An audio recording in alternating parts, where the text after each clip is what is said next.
If you didn't have the option to be an employee, what would you be doing with your life? Literally. These are the type of questions I ask myself because at some point, I just feel like the reality around why we be stressing with 9 to 5s and stuff like that, especially specifically my creative people, right?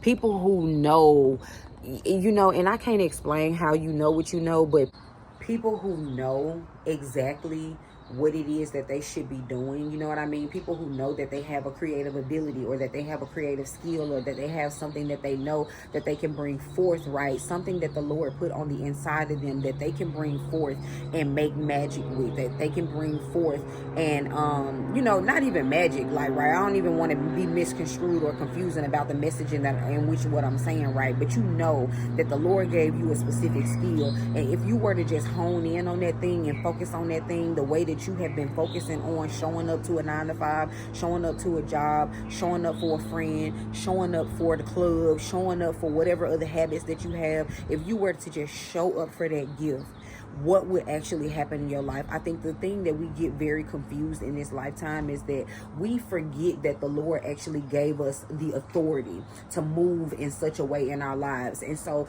instead we operate in this space where we it's like we're waiting on God to confirm or tell us something that he already told you, right? Because the moment you feel it, riling up in your spirit, that's something that he is telling you. Now all the time, not all the time, you got to learn to, discern between what is the Holy Spirit and what is not, because sometimes it is pride, don't get me wrong, but other times I feel like when there is such an unexplainable discomfort, disheartening, because there's a difference between it being pride and then impatience, right? But there's a different type of burning in your spirit when you feel like you are in a space that the Lord no longer wants you to be in. And the longer that you stay there, the more uncomfortable it's getting. Not because you don't know what you're doing in the job, not because you don't know what you're doing in the role, but because this is simply not where you're supposed to be. You ever felt like that before? Y'all ever been in a space like that before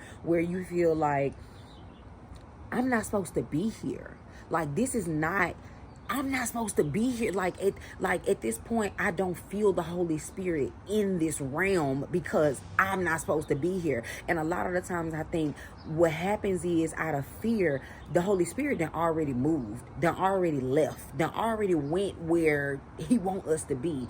And because you're still in that same spot where he last was, you are waiting for some type of sign, wonder, signal to say, like, okay, let's go. Like, I'm not there anymore. Come over here now. And it's like, no, the moment you no longer feel the Holy Spirit's presence there, it is time to make a shift, because otherwise you end up suffering for it on the back end, and then you end up resenting God for it on the front end, because you're waiting on him to just come and be like, hey, I'm not there anymore, let's go.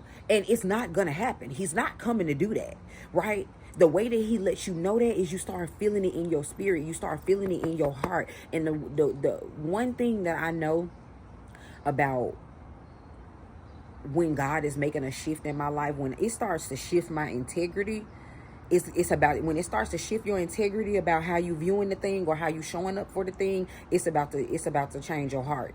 And you got to get up out of there, because that's a clear sign that the Holy Spirit is no longer there. The presence is no longer there. The assignment is no longer there for you to be there. Whatever you needed to find out while you was there, you already found it out, and it's time to move. It's time to move. It's time to move. I don't know who this message is going to be for, but it's time to move. It's time to take action. You don't need another sign. You don't need another confirmation. You don't need another prayer. You don't need another sermon. You need to move. The Holy Spirit already told you that you need to move, and the reason that your spirit is disturbed is because you will not move. You are too afraid to take action and live out the authority that the Lord has assigned to your life. And the longer you stay in that place, the more stuck you're going to feel, and the more you're going to pay a bigger price for it on the back end for not being obedient in the moment of creating that thing in the now. You got to move now. You got to act now. You got to take the risk now. Because let me tell you something, if you are not the type of person who is dependent on a 9 to 5, or you know that the Lord has called you beyond just working a 9 to 5, there is going to be such a level of discomfort that you are going to feel the longer that you stay there, especially if you're not in a position where you can stay there and do the thing, right? If you cannot stay, if you can't operate it in a way where that thing can actually support you doing the thing that the Lord is calling you to do, if it's conflicting with the thing that the Lord is calling you to do, you're gonna have to get out as soon as you start feeling the disruptors happen, because it's gonna harden your heart if you stay there, and then you're gonna end up blaming God for it on the back end, and that's just absolutely not fair to him or to yourself, right? Because he gave you the authority to make the move in your life, right? So pray about it, obviously, before you make a move, but make a move, because y'all, like, I'm only 35, and people my age are not living beyond these years. And I just woke up today and I was like, you know what? I'm not going to keep praying to God about the same thing, because I feel like the fact that I keep praying to him about the same thing is like the chances around the fact that I have prayed to him about the same thing is very high likely that he has already given me an answer for it. And because the answer that he has given me means I have to make a choice that is going to make me feel uncomfortable, is why I keep praying about the same thing. The Lord is never going to assign you to do something that feels extremely comfortable to do when it's time to make that transition or that shift. So I just pray that we operate in a spirit of discernment this season and moving forward. And, you know, whoever this message can help, I hope that it helps just one person at least. If you know a friend that's dealing with this specific thing and you know that they need to move now, or they've been on the fence for a very long time, send this message to them, share. Make sure that y'all like the video. Make sure that you subscribe to the channel. We're almost to 11K, and for a great holy reason. And so I love you all so much. I hope that you go in peace, and thank you for being here. Bye.